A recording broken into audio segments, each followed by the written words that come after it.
You're watching Oilers Nation Everyday with Tyler Yaremchuk. Your one-stop shop for all things Oilers.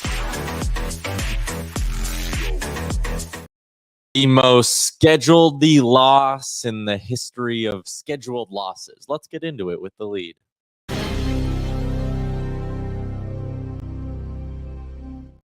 We're good with calling it a scheduled loss, right?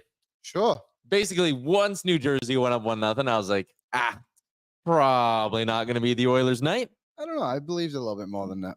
Well, we'll get into it. Yeah, we'll talk about it. Welcome into Oilers Nation Everyday, live from the Sports Closet studio and live on the Oilers Nation YouTube, which is home to the Nation Beer YouTube chat. Excited to be partnering up with our friends at Odd Company to create the crisp, clean lager crafted for game day and every day. It's the Nation Beer Everyday Lager. It is one of the many delicious delicious beers that our friends at Odd Company make, one of the top breweries in Edmonton, and you might be able to find Nation Beer at your local establishment.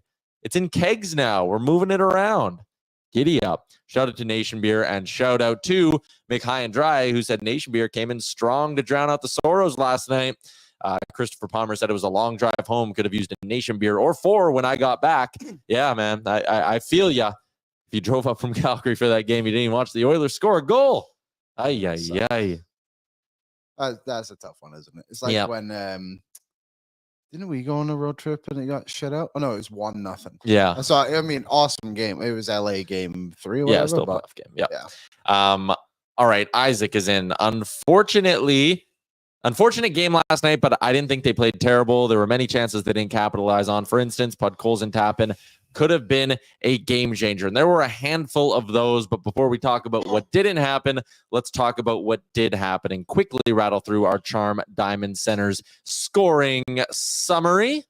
Shout out to our friends at Charm Diamond Centers, proudly Canadian owned and operated with 85 locations across the country.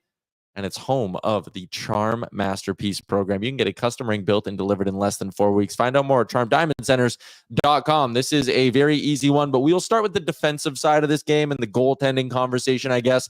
While we do this, the Oilers went down 1-0, 5 minutes and 18 seconds into the game.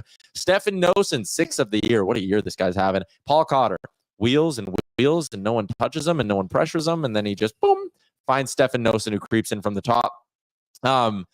We'll talk about Pickard in a second, but first, I thought this was just poor defensive hockey by the Oilers. Look how many guys are just stand around. Like, New Jersey's not on a power play here. You can go and attack them. Nuge was just kind of standing in no man's land. No one picked up Noesen, or Nason, however you say it, as he came in.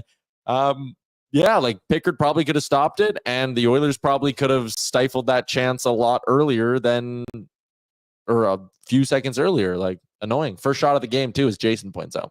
Yeah, I think this was preventable by all 6 players on the ice. This was preventable. Yeah, the first mistake obviously comes with just guys just standing in no man's land. Like, what kind of defensive unit is that? You know, let's all collapse to the net. Like, from Nurse to Stetcher to Nuge to Pickard. Yeah, they all own that. Not good at all. And then when you watch it from Pickard as well, he doesn't react with his legs at all. Actually hits him. The puck hits him, and so I think this is a savable shot. But also, if you just played defense in front of Pickard, it wouldn't have even been a shot. Mm-hmm. Yeah, that was the only goal of the first period. The Devils would add 1 in the second when they got a power play. And a power play right now is basically an auto goal. They work it back to the line. Dougie Hamilton snaps it around a little bit. Heischer, boom, middle, Bratt, back of the net, 2-0. The Oilers took 1 penalty in that game and gave up 1 goal. Yeah, it was... Chris Knobloch in his postgame was asked about the power play, and he said there isn't many common trends, but I think a common trend that's happening, when you look back at the Columbus game too, is like guys getting to the middle of the ice very easy to score goals, and you can't just have a guy like Jesper Bratt. What do you have, 27 goals last year, whatever it was? He's a really good player. Just standing there and getting a clean shot on Pickard. Mm-hmm. Maybe another savable one from Pickard, but also I'm going to put this one more on the blame of the penalty kill than anything, because that's just bad penalty killing. Well, there's no, again, you always hear tight box or diamond or something like that. They're just all floating and watching the puck. I can't remember what shape that's called. A diamond? No, A but it's like, rhombus? it's like when you have a four-sided shape, but it's just like not. A rhombus. No, it's not a rhombus. It's not Rhombus is a sneaky good beer pong formation as That well. is good. That is a good I point. can't remember what it's called. Maybe someone in the chat can help me out. But either way, like if you look at it, there's an above angle too from the highlight package that was put out by Sportsnet, and just everyone is so far out of position. It doesn't make a lot of sense to what they're even thinking. Like Henrique, I know, like maybe News compressed the guy with a puck a little bit more, but Henrique's got to get into the middle of the ice there and block off that pass and make just life a little bit more difficult. Like I don't really know who he's trying to cover there. Like circles out the wrong way. It's just he's been at the fault of a couple of them as well. And you know, we can sit here and talk about the players that have gone and all this stuff, but the players that are there have all been on penalty kill units for many, many years. So I don't really understand it. Like that group should be very experienced. Yeah, I mean, I know they lost Fogle and they lost McLeod. You want us to unplug and plug back in? Yep. Did it work? There we go. Let me know in the chat. Is it getting okay? We'll keep trying to grind through it for the audio purposes, but the penalty kill is just a massive problem right now, and I don't know what you do to change it. Like even yesterday, I don't even know how you can really get a good read on who is and isn't good on the penalty kill when every time they're only getting shorthanded once or twice overall. They're doing actually a good job. And then they're getting scored on like that, so you can't even be like, oh, these guys had a good shift or whatever. Like, yeah, I think they're actually doing a half decent job of keeping themselves out of the box. Like, what was that penalty? I can't even remember what happened on it. But like, even you look back at the Columbus game too. It was the Hyman they brought back. Oh, too many men on the ice. Oh yeah, so like that one kind of sucks. But it was a relatively clean game by them, I thought. Someone said time to bring out the sign language. I only know two things in sign language. Me too. What's that? Bullshit. I only know because my nieces and nephews they like learn sign language, Oh, right? that's good. So my nephew, who can't talk because he's like 14 months old, he knows more and please. More audio, please. Probably don't need to talk when you're doing sign language. So 2-0. And it goes to the third period, and Timo Meier seals it up. Pretty much the only goal I didn't have a beef with because it was like, this is just a nice play. I mean, you lob it up, Meier gloves it down, floop, backhand. He's a good player. That's a good goal. Okay, good enough. The Oilers lose this game 3-0. Blah. Just blah. I mean, they outshoot them 31-16. They're largely the better team.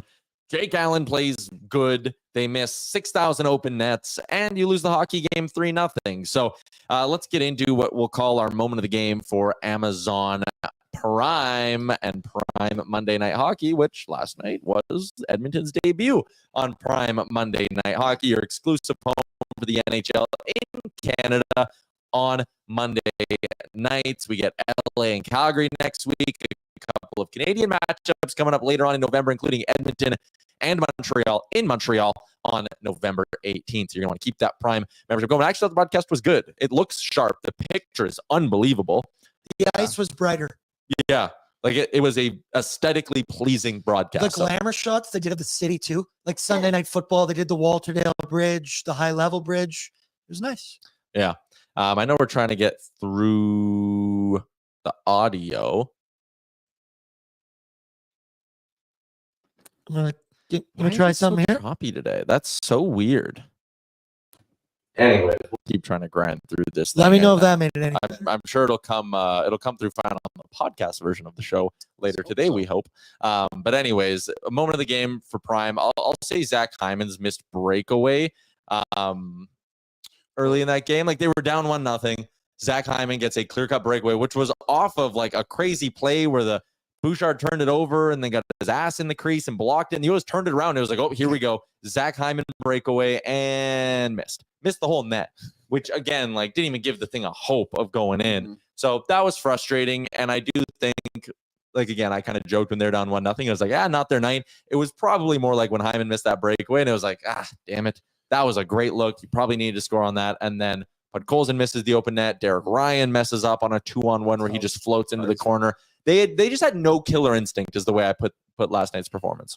Yeah, there was also the chance too by Adam Henrique where he like put it over the crossbar from basically in the crease as well. So they definitely had their chances. I think they were unlucky maybe is the wrong term, because I think they bit themselves in the foot a few too many times offensively, where like they should have scored. Like the pod calls in one, it's like, what do you want? You know, like you're right on the doorstep of things.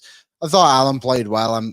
I didn't see it, but I'm sure he was the first star of the game. I thought actually Pickard played decently in moments, but it was similar to like some of the starts we've criticized Skinner for. It's like you do well after you've allowed these goals, and that's kind of like not as great, especially when the goals are weak. So is what it is. I thought they played pretty well. I'm not really worried about the New Jersey Devils. I know they're in a different division, but I still thought the others were in like somewhat of a different class to them, to be honest.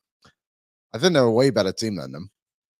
I agree with that, honestly. Like I thought, again, there was a better team last night, and there was also an unluckier team to an extent. Like I know it is skill to finish off your chances and all of that, but it was just whatever. Again, like you had won your first 2 games without McDavid. You're playing the second of back-to-backs. You played on the road the night before. I just look at that and go, like, I'm not going to hold them.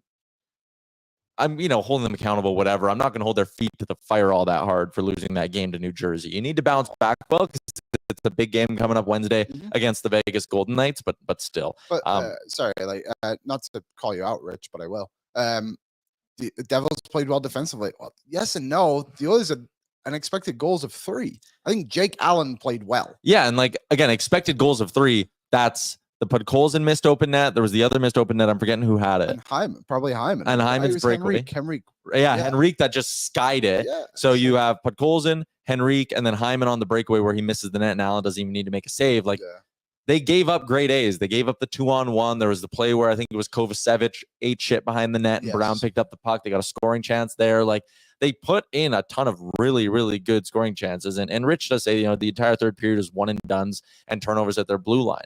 That's fair. The third period was pretty dull. Yeah, the third, and that's what I meant when like they just had no high end. They had no killer instinct. Like, again, that game was still up for grabs in the third period. You could have sat there in the third or in the second intermission.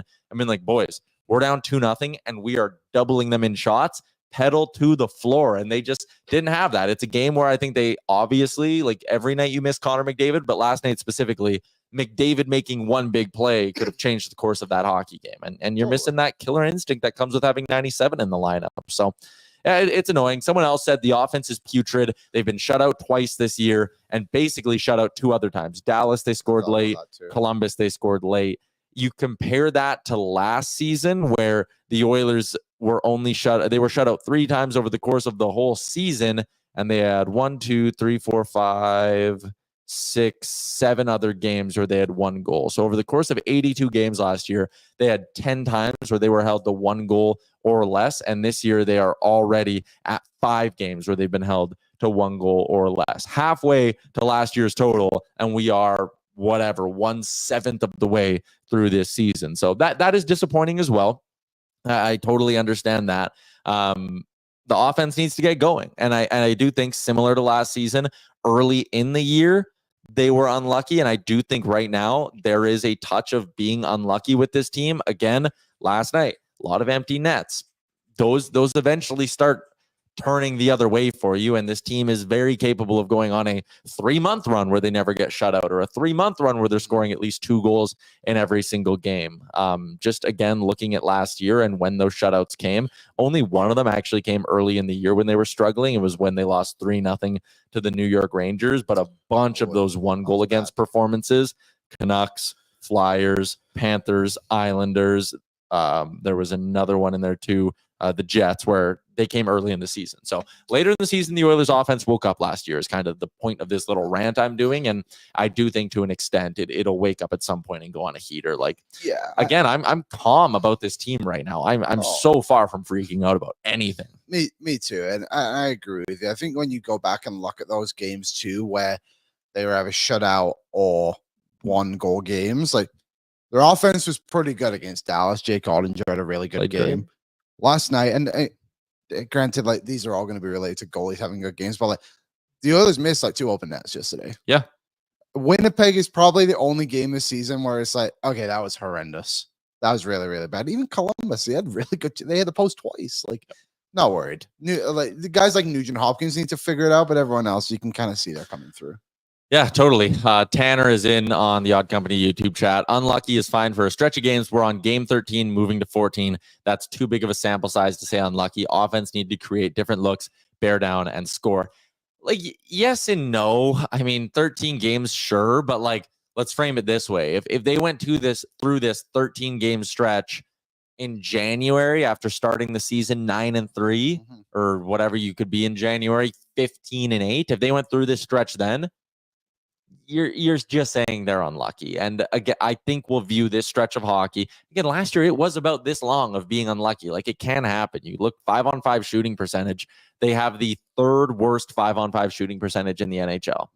You're going to sit here and tell me that they're the third worst accuracy, decisiveness, whatever word you want to use. They're third worst at finishing their chances in the NHL, with Jeff Skinner, 35-plus goal guy, pretty consistent, 30-plus goal guy in his career. Zach Hyman, who's going to score you 30 every year. Ryan Nugent-Hopkins is more often than not a 20-goal guy in this forward group.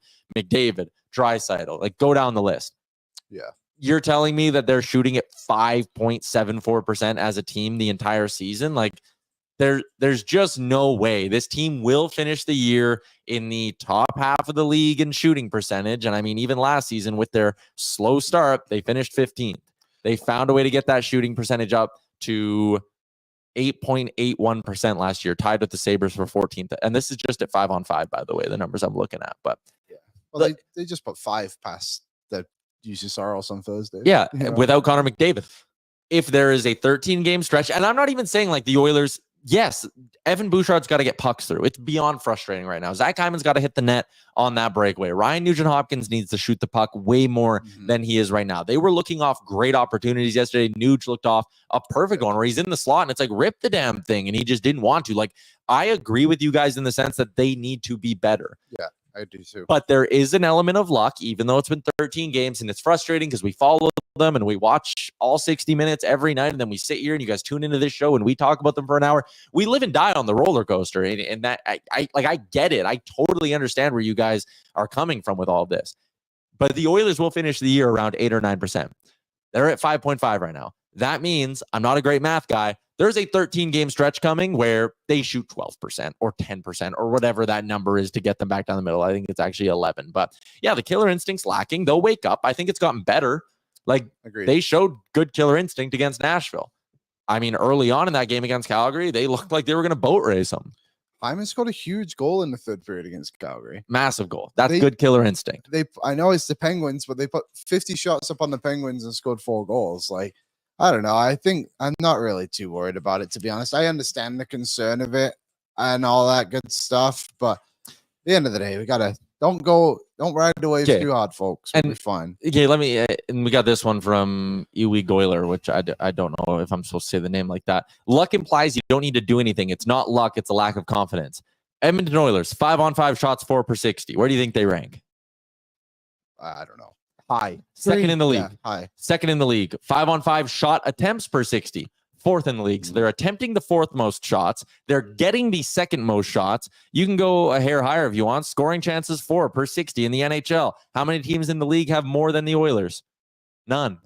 And it's not even close. They're at 32.36 scoring chances per 60, and Dallas is second at 30.73.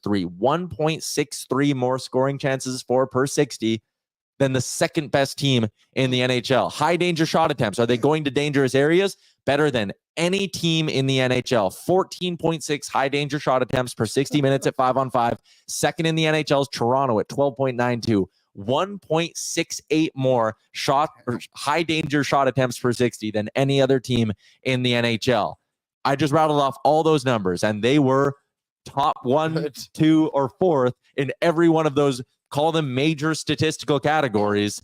And then at goals 4 per 60, I mean, they are starting to wake up a little bit. They're at 2.9 now. They're 4th in the NHL. So it's coming. And honestly, maybe even another part of this, as I just rattled through how good they are at 5-on-5, we just aren't used to watching a team with this ass of a power play. Special teams and just in general. But yeah, the power play is losing them games. it has lost them It games. has lost them games 1000%. Like the power play is a big reason behind all of this. Like they're actually doing the damn thing at 5-on-5 Yeah. and they're scoring the goals at 5-on-5 better than any team in the NHL except 3. So like why is that kind of happening? Like I don't know. Again, sorry, I had that was the goals for number from last season. This year their goals for, they're down at 26 in the NHL. So you sit there and you look at, again, all of those numbers, second in shots for per 60. They're attempting shots. Sorry, that was in the West more than anyone except for Carolina. I got that shot attempt number wrong because I was only looking at the Western Conference, but they're attempting a ton of shots. Yeah. Point blank. They're not scoring on a ton of shots. That will change. And the power play needs to be better. Just kind of, it'll come. And again, go through their game logs, man. The power play not scoring for as many games as it hasn't scored in. We are used to seeing a power play that more often than not goes 1 for 3, 2 for 4, maybe a couple of games where it goes over and then they bounce back with a 2 for something. And they have scored a power play goal in just 3, 4, 5 games this year.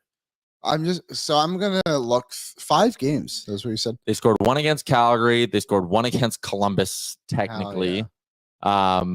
Which again barely counts. They scored 1 against Pitt, 1 against Carolina, and then 1 against Chicago in the second game of the year. So I'm just looking through kind of the game logs there. I think it's probably fair to say, if I'm remembering back correctly, there was 3 games this season, which I would say if the power play scored a goal, the Oilers would have won that game. Chicago, they had 1 power play in the second period, but they were up 1-0, if you remember. It was very early in the period. You get that goal, you're up 2-0 in Chicago Blackhawks. Like you're probably on your way. It can change the game, without a doubt. Dallas, obviously, Dallas didn't score till late in the second period when it was 0-0. The Oilers had a couple of power play chances. And then I would say Carolina, too. If your the power play did get a goal, but if you're able to get a second one, the Oilers had 4 power play chances in that game. And again, scoring chances 4 per 60, better than any other Western Conference team, second in the league. High danger Corsi 4 per 60, better than any other Western Conference team, 6th best in the NHL. Like you can just go through all these numbers that I'm continually rattling and then see the fact that they are 26th in the NHL in goals 4 per 60 at 5-on-5. It is coming. It is coming at some point here, and it'll probably be, or not probably, it will be a lot of fun to watch when it gets dialed in. Because they will. They're too skilled to get shut out as much as they are. Like, again, agreed. No real sense of panic for me in this one. Let's move on from that game last night for a brief moment. We'll get to a few more comments in the chat here. Also, danger. Oh, it's Dangerous Sweat. Okay, good. I thought it was someone being serious. Is Glenn Gulletson the new Dustin Schwartz? Makes you think. And Cole, whatever. Okay, we're going to keep going on this. I'm so tired of the excuses. They're not excuses. Like I am sitting here and you are sitting here. They need to be better. They need to score on their chances more often. They need to bear down. They need to have that killer instinct. All of those kind of cliches. Yes, they need all that. But the process isn't that bad. You do not accidentally create the number of chances that the Edmonton Oilers are creating. I feel like I need to have Bruce Kurlock on so he can sit here and tell people, and they believe him. I feel like more than they believe me. But like, man. Well, I think another thing we have to all consider here is last week when Connor McDavid got hurt, we all say it, and a lot of people in the chat too were like, man, if they come out of this 500, this stretch, we'll be good. We'll get through it. They're currently 2-1. And I know last night was a very winnable game, and that's maybe what adds to the frustration of it. But second of back-to-backs against a good team. I know I said I don't rate them as high as others in the Devils, but it's still a good team. A lot of good players in there. So let's chill. You got Vegas on Wednesday. It's going to be a tough game. I fully believe they'll step up and play well because they've played relatively well over these last 3 games. So don't panic, folks. But they're literally 501 without the playoffs. They're 2-1 without McDavid in the lineup. Yeah, they're fine. They have a 500 points percentage. 6-3-1 in the last 10. Has the start of the year been as dominant as we wanted? And we said in our preview shows, like, I wanted the Oilers to go pedal to the floor and just boop, be in a tier of their own. And it would be Edmonton and every other cup contender below them. I wanted that. The results are not coming. There are a bunch of reasons why those results are not coming. But like Mikhail and Dry, okay, Tyler, we can hope it turns around. What if it doesn't? When do we raise an alarm? How many games do we sit through before we're concerned? 30. Yeah. If they're under 500 at the 30 game mark, then I think you can sit there and be like, whoa, this might not be going the way we want. But like, yeah, that's fair. wait until 2025. Like, again, they are not 2-9-1 again. They are not 3-5-1. They are 6-6-1. Yeah. Yeah. They have this in the last 10 games. The Oilers have the same record as Vegas, who's first in the division, and the LA Kings, who are also second in the Pacific, and the Dallas Stars. There you go, folks. They're fine. Don't worry. 4-2 in the last however many as well. All good. They're tied with Utah, Calgary, and Vancouver for the final playoff spot. Yeah. I know they played one more game than Still, Calgary and Utah, but okay. You're telling me they can't close a 1-point gap on the Flames or Utah before the end of the year? Like, they're fine. They are so fine. And again, like, I understand where the concern comes from because we ride the roller coaster and we watch every single game. Like, yes, that is part of the territory that comes with being a diehard. And Southpaw, Tyler, you said you wanted them to go 2-1 over the 3 games for a good sign without McJesus. They did. It's a good sign. Exactly. There you go. Exactly. 500. Oh, and I love this from Brian. Brian, you're my favorite commenter of the day. I love you. 500 with the worst PK and one of the worst power plays. It will get better without a doubt. And listen, the penalty kill needs to be miles better. Like, and I think there's a solution somewhere in there. I do trust this Oilers coaching staff because they turned around the penalty kill last year when they came in. They clearly need to go back to the drawing board for some things. I hate even saying this because the penalty kill makes me so mad. And to quote my old friend Lowtide in one of his iconic rants during a lost McDavid season, the penalty kill can go to hell. It absolutely can right now. But let's do a little history lesson here. The worst penalty kill throughout the course of an entire season since the year 2000. Oh boy. It belongs to the 2020-2021 New Jersey Devils, who finished at 71%. The worst penalty kill that has existed in the last quarter century in the NHL is 71%. What are the Oilers? 60. Even if they finish with the worst penalty kill in the last 25 years in the NHL, it will go up probably 10% by the end of the season, which means there's going to be a 20-game stretch where it's running at 80 or however you need to dice up the numbers. But, like, it will get better. Like, it statistically cannot remain this terrible. They are NHL players who have killed penalties for their entire lives. At some point, they will kill 9 in a row and the numbers will look okay. Like, it's gonna happen. It is okay. And I'm not, like, again, Colton, I don't know why you watch the show if you're just gonna, like, sit here and be negative and toss stuff back at us. We're not coping. We're being rational. We're not freaking out. You want me? I saw someone yesterday. I refuse to take the Oilers seriously as cup contenders until they get cup contending goaltending. Their 2 goalies got them to within a win of the Stanley Cup last year. What part of that is not cup contending? They literally contended for the cup as long as you can possibly contend for the Stanley Cup. What are we doing? Yeah, I don't know. Someone was saying fire Dustin Schwartz yesterday. Your backup goalie gave up 3 goals. After having 3 great games, you know, it's just, I don't know. I'm not worried about it. The Oilers played well. They had their opportunities.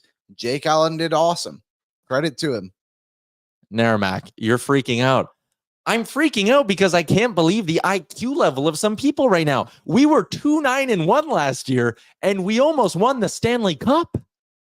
Yeah. They're 6-6-1, haven't had McDavid for 3 games, and their special teams are so bad. And they can't keep being this bad. Right? I agree with Max. This is my favorite Tyler. Look at ML. I love this. 2 of the last 3 cup winners started Aiden Hill and Darcy Kemper. Go look at their numbers right now. Darcy Kemper had a shutout last night. Don't look at his numbers. He did allow 9 goals once this season, though, already, I think. And Jake Allen allowed 8 and then shut us out. Jake Allen's a backup making saves. Jake Allen is one of the better backups in the NHL, if not the star last year. If not the best backup in the NHL. Also, before last night, he gave up 12 goals in 2 games. Yeah. So if you sit there and go, Jake Allen was a backup making saves, I'll dial you back to October 17th against Nashville when Calvin Pickard was awesome. A backup making saves. October 27th against Detroit when Calvin Pickard was a backup making saves. October 31st against Nashville and Calvin Pickard was a backup making saves. There you go. And awesome. 3 games where he was a backup making saves. One last night where, okay, he wasn't. Jake Allen just had back-to-back games where he was not a backup making saves, costing his team hockey games. And then last night he was a backup making saves. It's almost like, whoa. Backup goalies are unpredictable, maybe a little fickle. You would have thought. How much are they paying Jake Allen this year? Wasn't he $4 million with Montreal? And they might have got some retained. I think. Oh, Jake Allen's a good goalie. He's 1.95 this year, eaten by 50% by the Habs. So $3 million. So again, he's double the amount of money that Calvin Pickard is. New Jersey's spending $5.95 million on their goaltending. Edmonton is spending 3.6.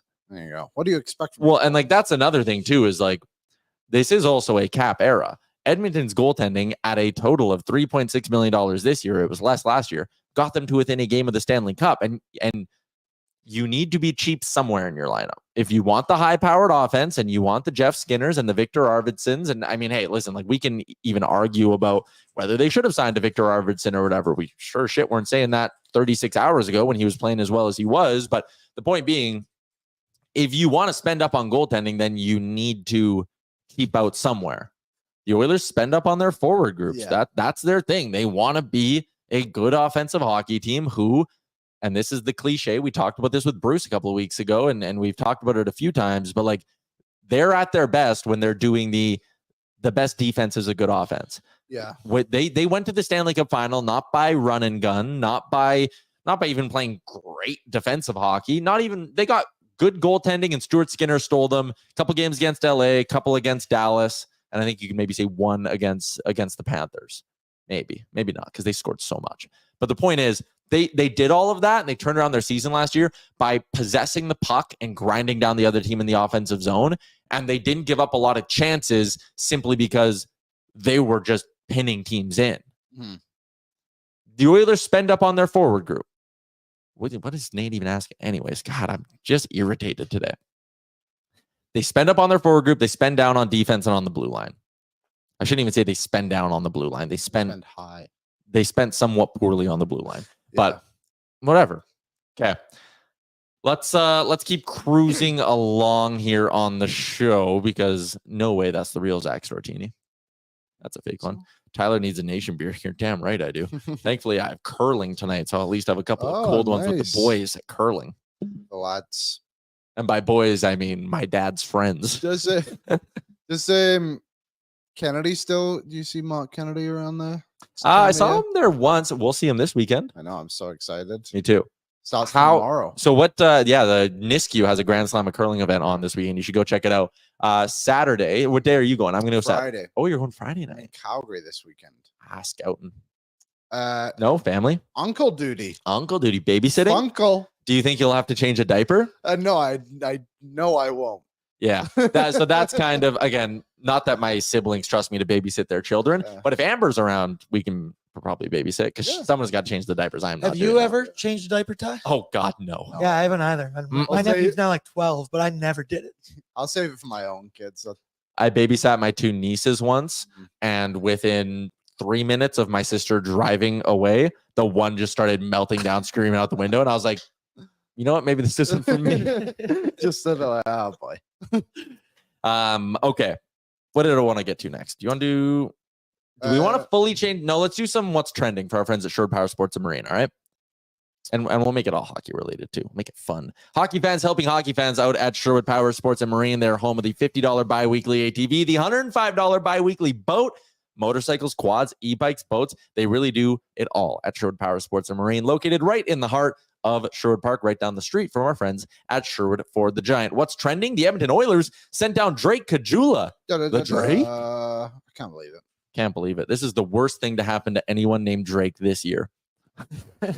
Kajula's down, which means the Oilers are accruing cap space once again. They were operating in LTIR, and with Evander Kane, they have the ability to do that. But now, as our friend Daniel Nugent-Bowman said, and I'm sure Hart from Puckpedia has said as well, they now have 12 healthy forwards, plus Kane and McDavid, who are on regular IR or whatever. I actually think McDavid is just still straight up on the roster. Yeah, I think so. McDavid appears to be closing in on a return from his ankle injury. Yes, a chance he's back in the lineup Saturday against Vancouver, which would be awesome. But they're accruing cap space again. They were 224 over. So with Kajula down, they're basically $500K in cap space now. Allows them to get back to accruing, which is good. I think this is also a great sign for the health of Connor McDavid because, again, they were running with that extra forward for a reason. But I think this tells us that they know they can just play Derek Ryan on Wednesday. And if someone gets hurt on Wednesday, Connor's back on Saturday. I would say more likely this is not reporting. Do not tell the press that this is reporting. But I think he's playing Saturday. Clip it. Just a hunch. I'm going to ask you a question. Do you like this decision? I'll ask you a second one. One, do you care? Two, do you like it? Do I care? Barely. Do I like it? Meh. Is that good? I don't like it at all. Like they clearly don't want to waive Derek Ryan. They like what he brings in the room, all of that. I think the more interesting decision will come on Saturday if / when McDavid is back. Do they waive Derek Ryan to, again, accrue more cap space? Because they sure as shit aren't sending down Noah Phil. No, they're not. He's done a good job. And I think that was apparent yesterday, too, when they put Ryan on the wing instead of Philp on the wing. So I agree. For me, Derek Ryan, I like him. I like what he's done.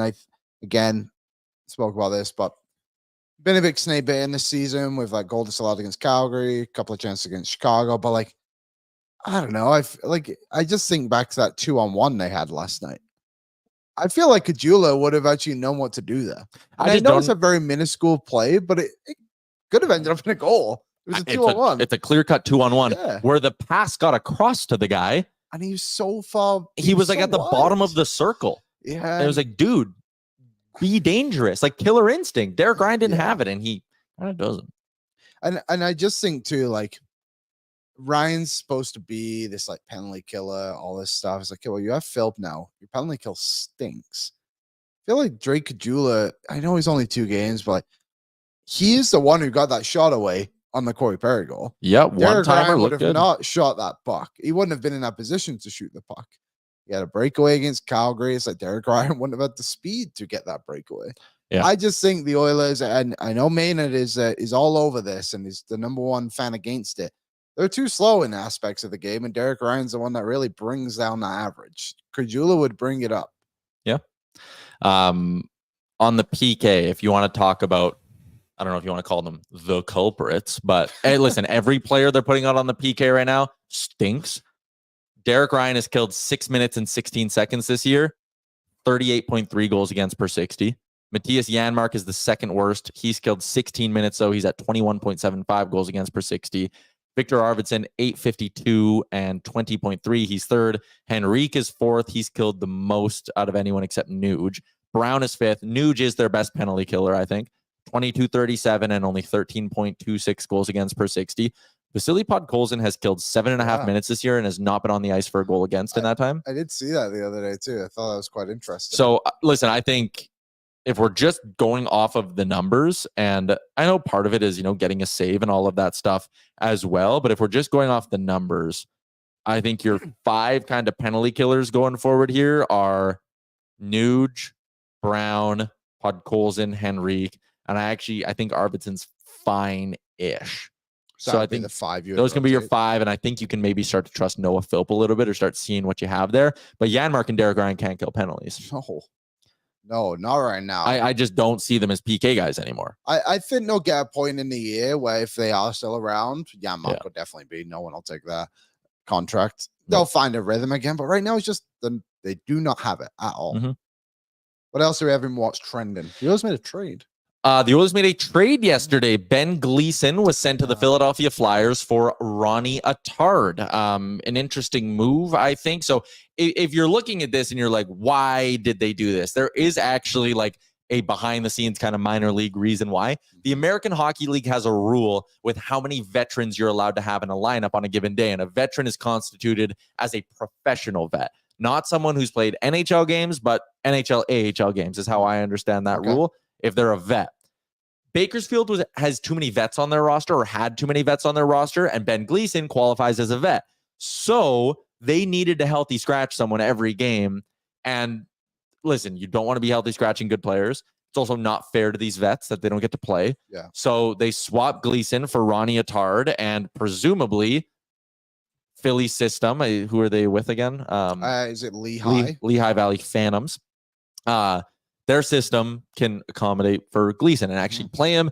Edmonton gets a guy who, again, they don't have to healthy scratch. They can actually put in the lineup. So he's played a handful of NHL games, I think like 14 or 15 or something like that. He's not a scorer per se, although last year with Lehigh Valley, he did put up 27 points in 48 games. I had a chat with our good pal Colby Cohen. He said, and this is interesting, Torts didn't like him. He was drafted by the last staff, so Attard kind of got lost in the shuffle a little bit, said he's unproven. He's watched some of his games out of college, thought he looked good at times. Big guy who can make plays, has a hard shot. Did a few of his college games, liked him as a player.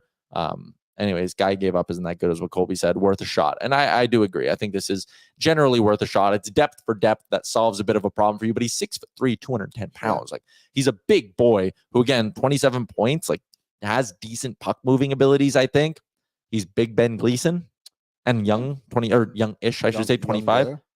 10 goals last season. Yep. Scored 30 goals in his last year of junior as a defenseman.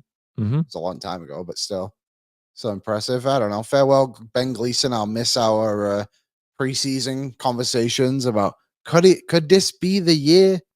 And then we just all realized he's actually just playing against American League competition in preseason. Like, oh, he's just good against AHL players. He's just a good American Hockey League defenseman. So there you go. That's what's trending. Oh, the Oilers also signed, or the Condors signed Braden Tracy to a PTO. Interesting timing with Kajula also going down because the Condors were really hungry for forwards. They were struggling to ice competitive forward lines. I think someone tweeted when they called up Kajula and Philp that they only had like 11 healthy forwards. And what's the gentleman's name? And then they had too many vets, and I don't think they could even go 11-7. Yeah, so honestly, like, you do have to help out your American team a little bit in that aspect to make sure they have a functioning roster. They've been doing all right. I watched that game the other day, actually. So Jarventi and Savoy, there's something going on there. I'm interested in Jarventi maybe at some point. Okay, let's cruise along and get out to the Star Mechanical guest line, Edmonton's #1 plumbing and heating company. You can find out more about them online by visiting them at starmechanical.ca. Residential, commercial, 24/7 emergency repair. They do it all at Star Mechanical. Oh, wait, no, I got to do my special intro. Ready, Aaron? Just come to me. Anyway. Oh, what's happening? What's happening? Can you hear me? All right. We continue our election day coverage and go live to a swing state where Frank Seravalli joins us. Frank, how's it going? I'm good. I got my camo on. Felt like I might have needed to wear a helmet to the polling booth today. All good. It was quiet. It was calm. It was exactly what an election should be. So hopefully it remains that way. 100%. We are now on minute 43 of discussing the Ronnie Attard for Ben Gleason trade. Anything to add? No. I think Ronnie Attard, watching him play a bit, I actually, I think he's a fine call-up option. Yeah, I had someone text me yesterday and was like, how long until Dermott's on waivers and the Oilers are too tempted by a 6'3" defenseman to bring him up? And shot. I mean, hey, maybe he's got or presumably he's got a better shot at coming up at some point than Ben Gleason would have. But right now, the Oilers 2-1 in life without Connor McDavid. Last night's loss, like I just said, it was a scheduled loss to me. You won your first two without McDavid. You looked really good. Playing the second of back-to-backs against a good New Jersey team. I'm not sitting here and picking apart that loss. We have some people in our chat fully freaking out. I'm saying the Oilers are still fine. Yeah, I mean, I would agree with that as well. And I would say that, look, on the whole, if you were, and this isn't how the NHL works, but if you were to take away the final score and you just actually watch the game, the Oilers were perfectly fine. Was it, I mean, statistically, from that perspective, 16 shots for the Devils, is that right? I mean, certainly not sterling numbers from Cal Pickard. But again, second game of back-to-backs, that's going to be part of it, is bringing in Cal Pickard. Yeah, and I mean, I also sit there, as much as 3 goals on 16 shots is an ugly stat line, and a couple of those shots were savable. He did make a few big saves, and I kind of go, hey, he gave you 3 straight games before this of 2 or 1 goals against, and he gave up 3 in this game. Like, there's a part of me that says you should be able to, if you're the Edmonton Oilers, pop home 4 on a given night. And they had the looks. They missed so many open nets. That's the thing. I'd be more concerned if they didn't have looks. I'd be more concerned if you were the Nashville Predators last night getting shut out and you had 16 shots on goal and you can't put anything together. Instead, it kind of just felt like one of those games in 82 that, just isn't going to go their way. Yeah, I rattled off the stats earlier and I kind of bungled them at first, but like you go through the 5-on-5 numbers for the Oilers, they are second in Corsi for. They are second in shots for. You can go as deep down as scoring chances for per 60. They're second, yet they're bottom 5 in actual goals scored. And we had some people in the chat saying, whoa, that's not luck. They have no killer instinct, no confidence, and they can't finish. I'm saying if this is still happening at game 30, I'll have that conversation, but this team has been largely unlucky to this point. Yeah, I would say that exactly the stat you just referenced is sort of what I was talking about and looking at on Saturday heading into the weekend. Expected goals for versus actual goal differential. I think the Oilers were 30th or 29th in the league. That to me is a way better indicator of luck than PDO. And when you are that far down and that much of a swing outside of the norm, which is kind of like teams 25 through 5 in the league, there's not really a big spread separating them, indicating that they're neither lucky nor unlucky, if that makes any sense. Yep. The Oilers have just been well outside of that norm. And that doesn't always count for something. Like you said, when you start getting into late November, early December, and that's still what it looks like, then I'd say that's certainly something to be concerned about. But right now, I don't hold that concern or fear. The Oilers made that move today, sending down Drake Caggiula. Is that potentially an indication that Connor McDavid could be back sooner than expected? I do think Connor McDavid is on track to be back sooner rather than later. I know today he did not rule out later this week. I'm just pulling up the calendar to make sure I don't misquote myself. But he did say yesterday, he said he considers himself day-to-day, didn't rule out Vancouver Saturday. Yeah. So I would say that would probably be a pretty healthy indicator. Yeah, that's kind of again. We knew that it wasn't going to be 3 weeks. Was the Oilers called him up for a reason? They wanted to have an extra forward for when they were on the road, and now you sit there and go, okay, we'll just play Derek Ryan Wednesday, and if anyone gets hurt, Connor's back Saturday, or we have a pretty good idea he's back Saturday. We have no extra need for the 13th forward, so let's just start going back to accruing cap space. Is I feel like the logic. So that's part of it for sure. And then look, Caggiula got his audition right, and they might have said, hey, this is not really a step up from Derek Ryan. What'd you think of his play? You loved it. I liked it, I think is a good way to sum up. Like, I thought he's just faster and feistier than Derek Ryan is and cheaper. That's kind of the whole thing around it is they want to accrue this money. It's like, well, why not save 100,000 on Caggiula and Derek Ryan? And your penalty kill stinks and Derek Ryan plays in it sometimes. Yeah. So that was the initial thought process when they brought him up, was this guy is going to take Derek Ryan's spot. And obviously there's math involved, but I think it's probably more based on fit than anything else. Like the $100,000 is not, even over the course of the entire season, is not really significant. Mm-hmm. We got a question in the chat from Steve who said, are we making a trade for a top 4D or not? I have a piece that went up this morning at Oilers Nation just saying like, hey, if you're making a trade now, you're just going to be disappointed when down the line you've burned assets and money on a guy who's not the slam dunk solution. Like the Oilers are going to get one swing at this, and it can't be a single or a double. It's got to be a home run. But are there any teams around the league? Because another part of this, when we had this conversation, I know we do it all the time, but like there just weren't a lot of sellers throughout training camp and early in the year. Are there any teams now that you're kind of watching as, we're not going to call them sellers yet, but they're trending, they're on the watch list? Yeah, they're on the watch list, but I don't really think they're good partners for the Oilers to trade with. Like, let's say you want to pry one of the pieces loose from the Buffalo Sabres, okay? And there were some rumblings I saw on social media today that the Canucks had inquired about Bowen Byram, but were told that he's not available. The Canucks, just like the Oilers, are not a good fit to trade with the Sabres. You have to give to get, and the Sabres aren't interested in futures. Who from this roster are you going to pluck off and send to Buffalo that's going to improve their team? We already did it.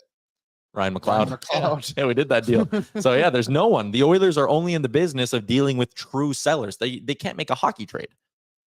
Correct. And so I don't think now is the time for multiple reasons. One is that, and two is they want to continue to accrue cap space. You can't throw unless there's a truly special dollar in, dollar out transaction that makes sense.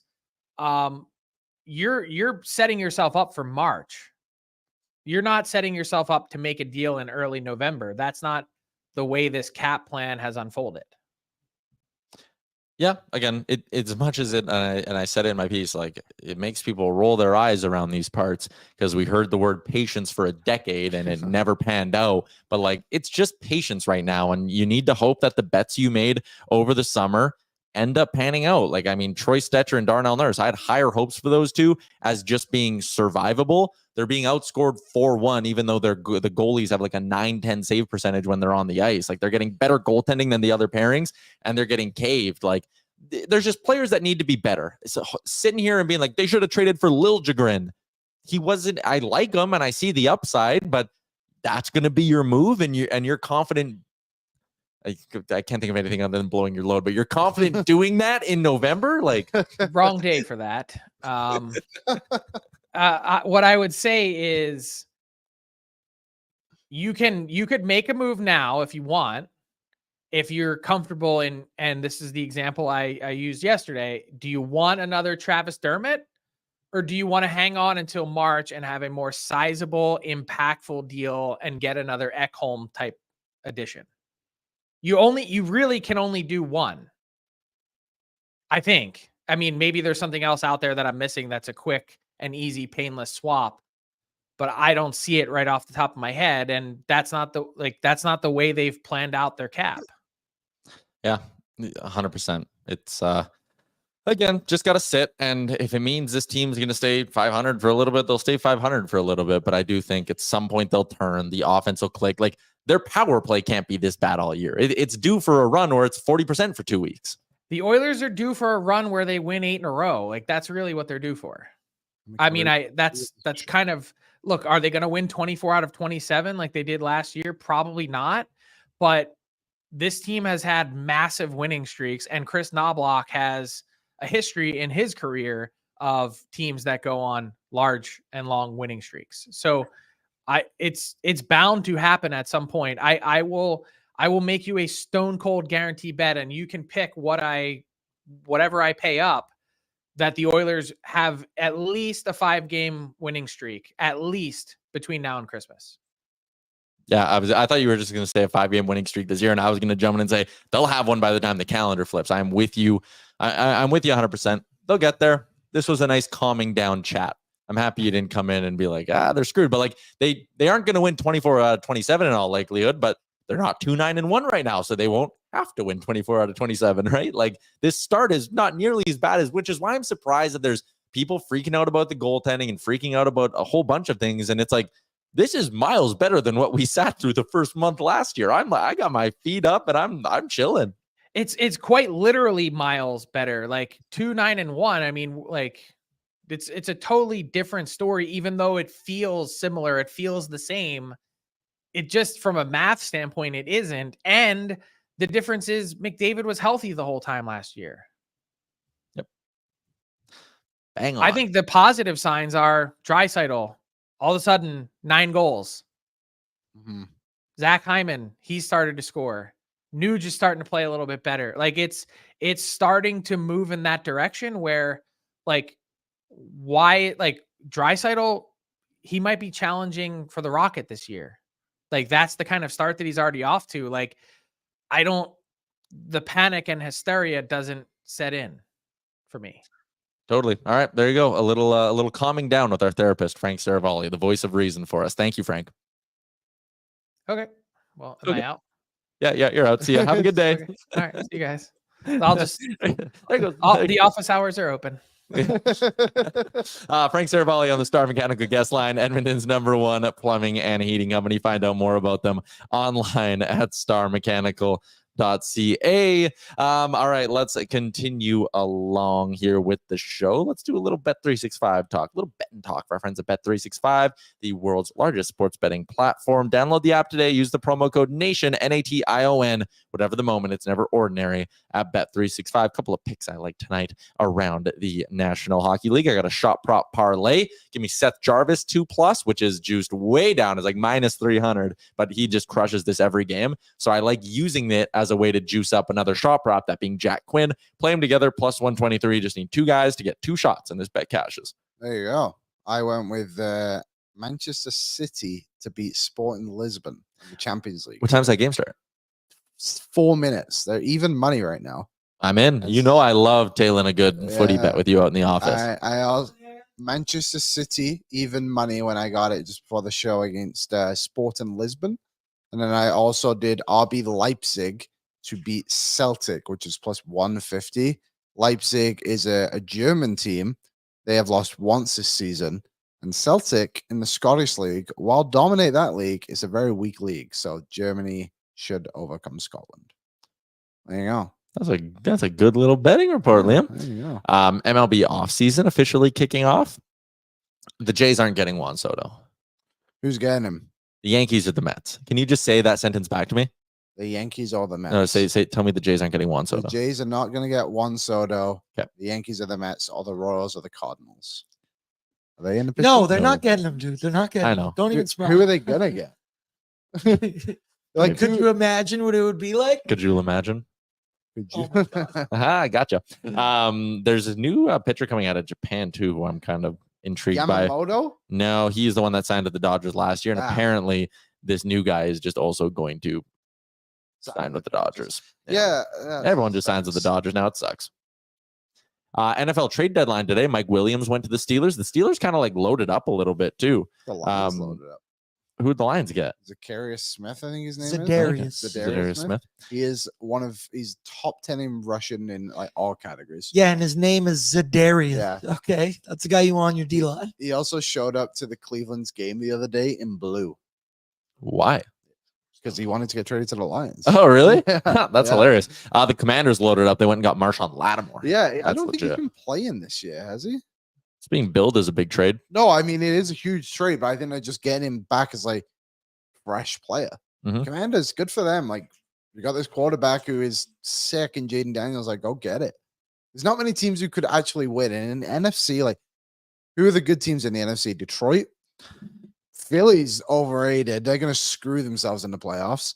Green Bay will probably be better, like Jordan Love was. Vikings. I think the point is, like, with defense, Jaden Daniels looking as electric as he is, like, no one in the South is a threat. You're right. The Lions are good. Like, I mean, the Lions are great. They're probably the The best team in the favorites. probably the best Falcons are team in good. football. Yeah, but like the Commanders can beat the Falcons. The Commanders can beat the Packers and the Vikings and the Cardinals and the Rams, and the Niners aren't what they were last year. They can beat any team in the South. Like, if you're the Commanders, you have this little window. And to tie it back to hockey, I still think one of the biggest mistakes Peter Chiarelli made in his time here was that playoff run in 2017. Yeah. The only move he made was doing Davidson for Desharnais, which again, Desharnais, I mean, he scored a goal. He scored a big goal. But like, if that team would have sat there and been like, hey, let's trade our first round pick. And then you'd have to go back, see who's available, all of that. But like, they really lost that series against Anaheim. All their D-men got hurt.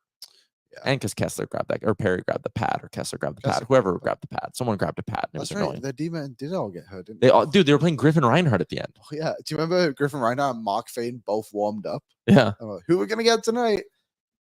Damn. How much different is that 2017 run if you load up? It's probably a lot different. Probably.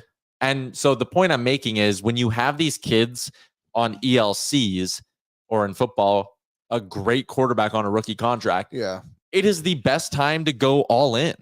That's what the Lions are doing right now, too. Like, obviously, golf makes a lot of money, but like St. Brown, Gibbs, Sewell, all in like very reasonable contracts. So you got to go. Got to go try to win. They just signed new deals that will kick in. So you got to win now. You got to go. Mm-hmm.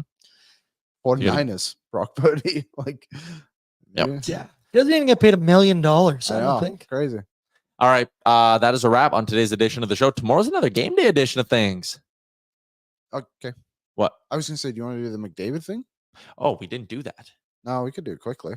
Yeah, okay. Let's quickly wrap up the show with a little fun talk. It's our Short Ford Giant question. Yeah, we had this whole thing planned out. Shout out to our friends at Short Ford the Giant, Nation Valet Service, Nation Citizens. Sound good? Never visit a dealership again. They come get your car, they drive it, they do the work, they bring it back, and you don't even have to have bought your vehicle there. You don't even have to have bought a Ford. You need an oil change, they pick up your car, drive it back, bring it back to you. Bing, bang, boom. Also, get your winter tires on. The white stuff was falling today. Uh-oh. It was spooky this morning. Get your winter tires on, and they'll store them. That's another one of the services they offer. Plenty of good reasons to support Sherwood Ford. And also one thing we love about them, they support the community. Today's the last day actually for their food drive that they're doing out with the Strathcona Food Bank, teaming up with Lakeland Ridge School, us, and Sherwood Power Sports and Marine. If you're in the Sherwood Park area, go make a donation. Drop off some non-perishable food items. They're going to a good cause. Sherwood Ford the Giants supporting their local community. Today, on this day, 3 years ago, Connor McDavid did this. It was unbelievable. He picks up the puck. The Oilers were down in the game. He's staring down the barrel of 4 New York Rangers, and he scored one of the most jaw-dropping goals I've ever seen in person. I am very lucky to have been in attendance for a lot of Connor McDavid's beauties. That one right there, with the way the game had gone, because they were down 4-0, Kevin Lowe retirement night. I think it was a Saturday night. Yeah, it was. The building just exploded. They ended up going on winning in overtime. And again, they played so good to erase it was a 4-1 deficit. Puljujarvi scored. It was one of the best regular season games I've ever been in attendance for. And this was the best regular season goal I've ever seen in person. Your Sherwood Ford Giant question is this: what's the best McDavid goal? My answer's so wrong because I just watched that one 4 more times. And it's nothing beats that. That's unreal. You mentioned the Puljujarvi goal in there. That was pretty sad. Coming down the wing, slap shot right into the corner. That was that Puljujarvi goal, right? That was awesome. My favorite, and we showed it on the show the other day, but Connor McDavid's goal against Columbus is just the first moment. You never forget your first. And this was just really cool to see him come back from injury and just do that. Absolute magic. Just crazy, crazy goal. And when it's a sick goal from McDavid, when he celebrates like that. Yeah, he knows when he does something crazy. Yeah, and no, not a hair on that face for Connor McDavid in that. Nope. And obviously, at Rexall Place, he only played there the one season. And to have that lasting memory of Rexall is pretty cool. I remember, just going back to the McDavid season, or the McDavid goal against the Rangers. At that point in the season, the Oilers were 1, 2, 3, 4, 5, 6, 7, 8, 9, 10, 11 games in. Puljujarvi had 6, 7, 8, 9, 10, 11, 12. At 12 points. He got injured against Anaheim. I was at that game. Yeah, I think he might have scored in that game too. And after that was kind of when it seemed to go downhill, if I'm remembering correctly. I don't know if you are. Maybe it was a different season. Yeah, maybe. But he got sick. He got COVID. Yeah. And it kind of turned off a little bit. So anyways, Puljujarvi was on a heater, and I remember coming back and doing Oilers Nation radio and stuff and being like, would you sign Puljujarvi to an 8x6 right now? Yeah. And we were like, he might not even take it. And we were all in on Puljujarvi has broken out 97 shooter. Aaron, you got a pick? Favorite McDavid goal? Mine was, and Southpaw just mentioned he was in the building for this one. I mean, it's Connor, it's the Leafs. It's taken on, Morgan Riley one-on-one. That thing's just absolutely nasty. And where he did it, I mean, you go watch, it's such a tough choice to make, but this is the one I'm going with. This is my favorite.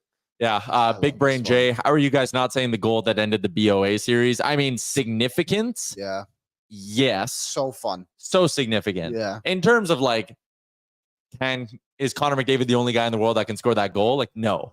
My actual favorite goal McDavid scored was his 60th against Arizona because I was there for it. Yeah. But he wasn't one of his best. His best is any of these three. Yeah. My favorite playoff goal, again, yes, the BOA one's great, but in terms of his most impressive, Game 6, Dallas Stars, chance to go to the Cup final, and McDavid says, you know what, I'm going to get us rolling in the right way here. Bing, being that's Miro Heiskanen he walks and Jake Ottinger he scores on. And again, I'm lucky enough I get to sit in that corner. I was also sitting next to Bill Daly at this game because he was just in the stands randomly, like right next to me. And I just remember seeing McDavid as he like scored that, then like came into the corner and celebrated the way he did. And then looking at Bill Daly, who was just like chuckling, like only Connor could do that. And again, like that was with a trip to the Cup final on the line, and McDavid walked one of the best defensemen on the planet and made it look relatively easy. Yeah, Draisaitl was doing that thing the other day for the Amazon Prime promo, and he said he's like the hottest player he plays against is Miro Heiskanen because of his skating ability, and McDavid just put him in an absolute blender. Like, oh man, I remember we actually had a soccer game this day. You were obviously at the game, but I went to our soccer game because I'm committed to our team. And I remember turning on the radio and Jack Michaels just being like, I cannot believe what I've just witnessed. Like, I have to get home immediately. That was wild. All right. Man City already scored. Come on. Giddy up. Go. I got my bet in. Blue Moon. That's a song. Okay. Tomorrow, Short tell Board my Giant dad. game day edition of the show. So we're excited for that. Today was good. I love that we have like a lot more guests than we used to. But today, just getting into the comments, that was nice. That was a little throwback show for us. You I needed feel like that. You needed yeah, that. I had to yell at some people. That's fine. All I right. do it on the post game. It happens. Tensions get high. New episode of Oilers Nation Radio drops later on this afternoon. So giddy up and look forward to that. Also, tomorrow, a new episode of Better Late Than Never. Tomorrow's a Wednesday, so we got a lot. It's a game day. We're going to be buzzing. Vegas is in town. Going to be a fun one. So you won't want to miss it tomorrow. Again, we're here Monday to Friday at noon Mountain Time. That's a wrap on today's shout out to Frank as well. Oil up. We'll see you tomorrow. Thank you for watching Oilers Nation Every Day. Hit the subscribe button to never miss a show. And for more, visit OilersNation.com.